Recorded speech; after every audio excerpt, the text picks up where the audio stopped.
to give all praises to Yahweh, by Hashem Yahushua, by Hashem Rakakadash. Double honor to the apostles and the elders of Great Millstone. Salutations to all the brothers and a few sisters out there. Also to like foreigners from the seed of Abraham, Isaac, and Jacob, Shalom in the Hebrew, which means peace. Let me a quick show to the spirit of Yahweh, by Hashem Yahushua. Brother, I put it in the chat, but I didn't even look into it. Now I look into it. As you can clearly see, the U.S. debt is approximately $35 trillion.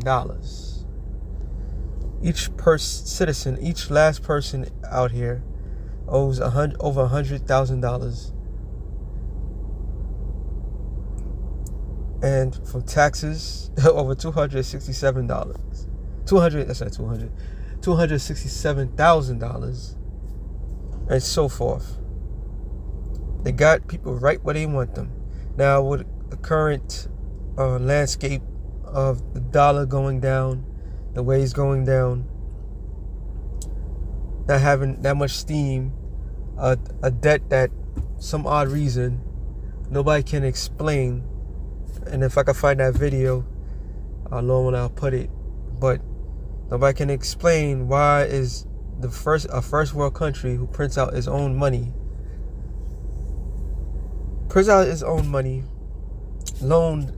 give money to other nations, could be in such great debt the way it is. And they have every last one of these Americans, and especially people that come in from other countries, believe in this hype, this American dream. Which a dream, you must, in order to live in a dream, you must be asleep. To have you really believe this is a first world country, the land of opportunity, when you were in debt. And the $1 million question to every last one, not to the brothers that know, not to the sisters that know, for every single last person that's the unknown, who are you in debt to? And why are you in debt? Why is it everybody per citizen is in debt? Why? And in actuality, this is a lot more. It's a lot more than it is. I forgot Apostle Tahar had said it. It's on here somewhere. Wow, look at that. Dollar to silver ratio, 5-year. Wow, look at that. And gold and silver is a standard.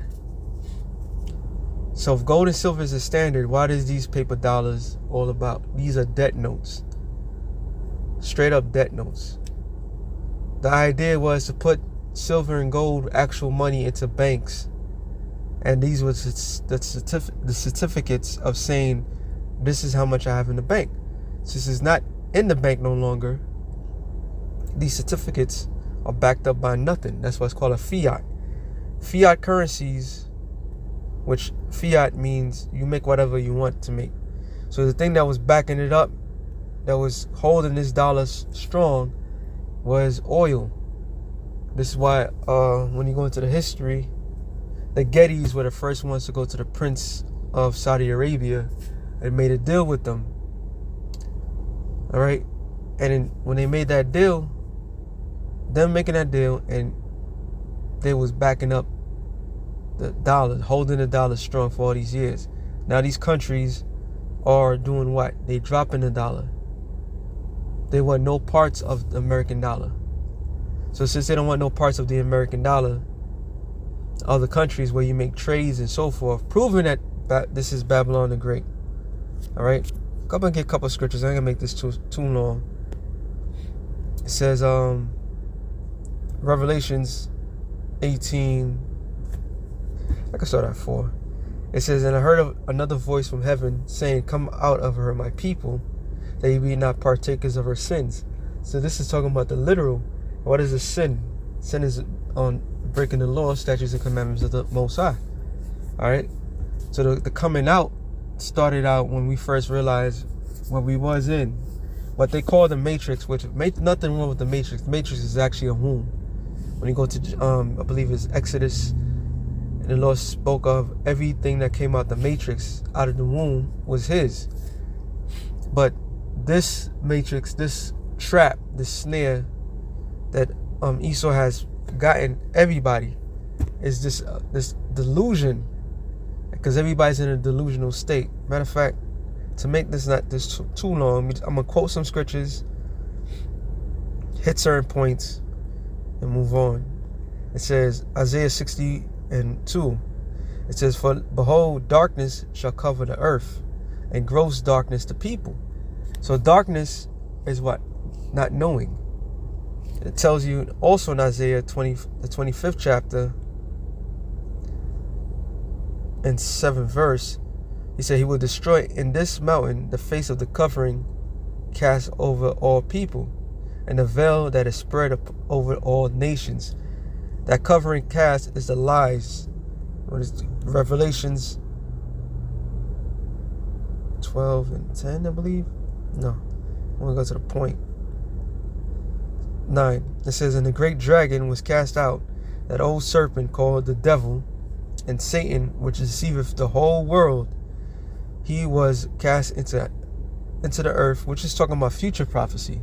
That spirit that went back to the garden was a spirit that Esau bears, and his power is deception. So since his power is deception, he's not going to teach or educate the people what is true the value of money.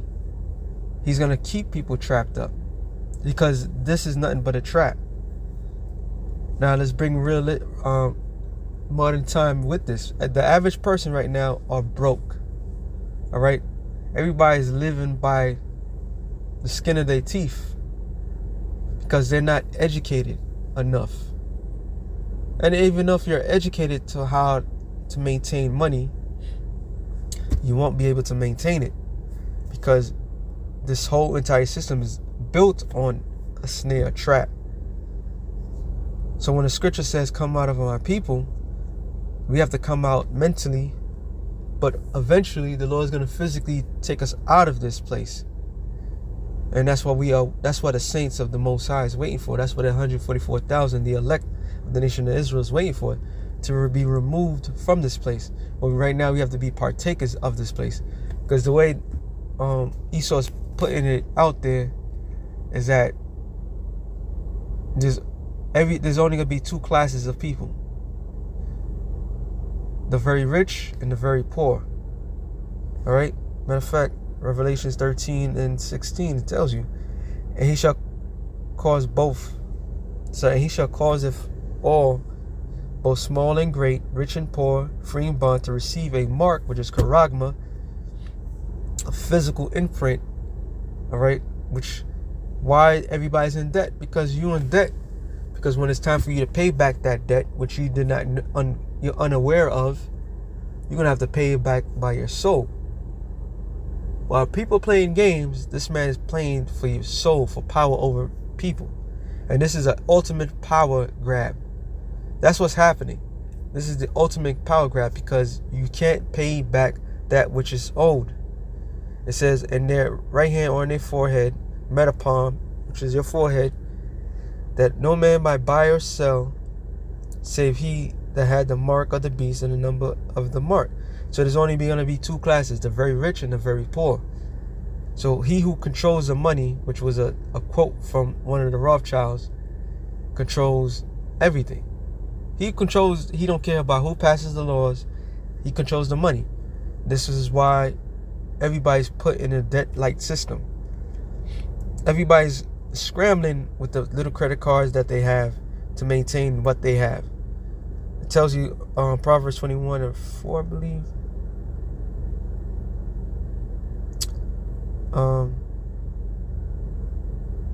Good one. 7.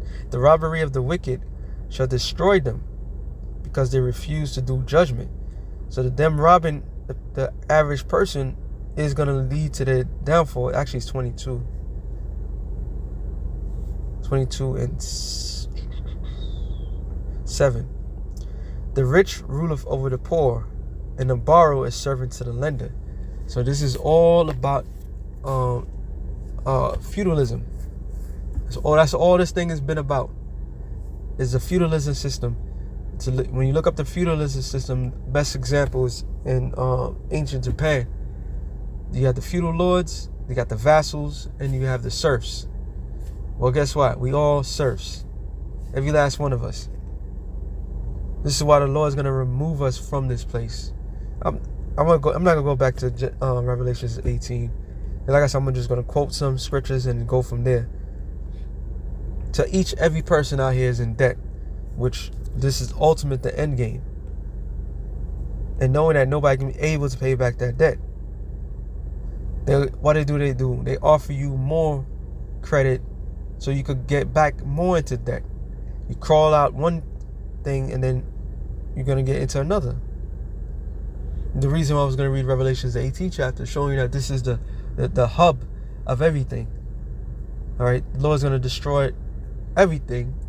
That's what it's, and then that chapter tells you that everything is traded here. And it's like nothing is made from here any longer. Everything is traded. So when you taking and inputting everything, now he who has the material controls everything. And now we're entering the danger zone. So this is reason why people do not know how to spend, don't know how to take care of anything, and they keep you in this what's the word I'm looking for? Oh, I mean, just get it. Proverbs, I believe it's 20:4. No. Salakia.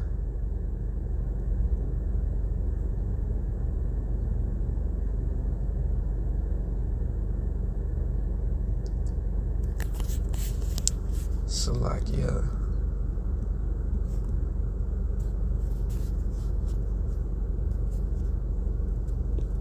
Sorry, 23:5. Matter of fact,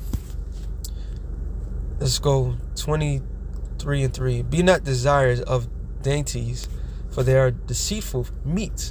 So that's why when John saw this woman, everything was good in his eyes. All right, and the angel had to kind of check him, like, why are you admiring this beast, this woman? But that's what Yahweh Shai wanted to create. Satan in this world is the architect. So everything that's good for the eyes is pleasant in the minds of men. So we're in this thirst trapped, and all we crave is dainty things of no value. This is why the scripture says, give us this day our daily bread. Right? We have to live a minimum life. But the world teaches you to desire more than you need. It says, verse 4, labor not to be rich, cease from thy own wisdom. Labor not to be rich. So you got people that are doing crazy overtime hours to get a check, that half of your earnings, it goes to the IRS. Right? And then at the end of the year, when you make too much money, what do they say? Oh, you got to pay us back. So here's your greatest desire, is to be rich. Or that's the one way. Or you do the foul things in order to get rich. It says, without set thine eyes upon that which is not. For riches certainly make themselves wings, and they fly away as an eagle towards heaven. So riches of this world does not mean nothing. Look what society is saying that the world, that this nation and the people owes. This is why they're saying that every last one of you owes, because you're chasing something that is not obtainable. So they have fooled you. They cast a spell over you. This is your greatest goal, is to go out there and make money and to get rich. And now you're in a heavy debt. Now the $1 million question to all you people out there: when this thing's finished, who do you owe? And what is you gonna have to give in order to pay them back? And I read Revelations 13. That's what it is. Okay, let me finish back and go back to Revelations 13. This is the end game right here. Revelations 13 and 16. And he causeth all, so causing every last one person under the umbrella of this world. In order to live in this world, you have to live you have to live by their rules. You want to be attuned with everything. You want to be rich. You want to have money, right? You want to have a roof over your head. You want this, you want that. And it says both small and great, people that's in position of power, people that's not position of power. All right, old, young. As soon as you come into this world, he's going to cause every last one of you, rich and poor, two classes, free and bond. You're in prison or you're not in prison. Every free person out here is walking to receive a mark in their right hand or in their forehead. So that right hand or your forehead, they're going to have put a device into it, which the the Greek word for mark is charagma.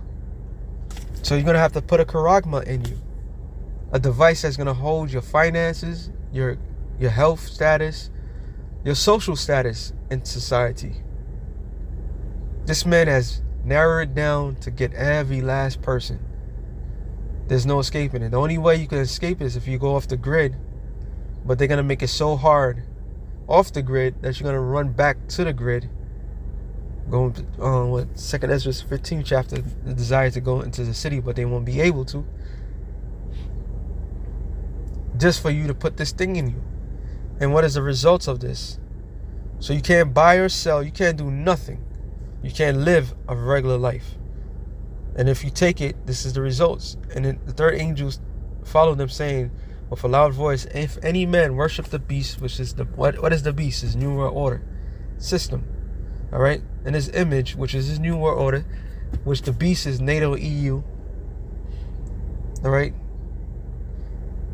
this image is his new world order, which everybody's either participating willingly or unwillingly.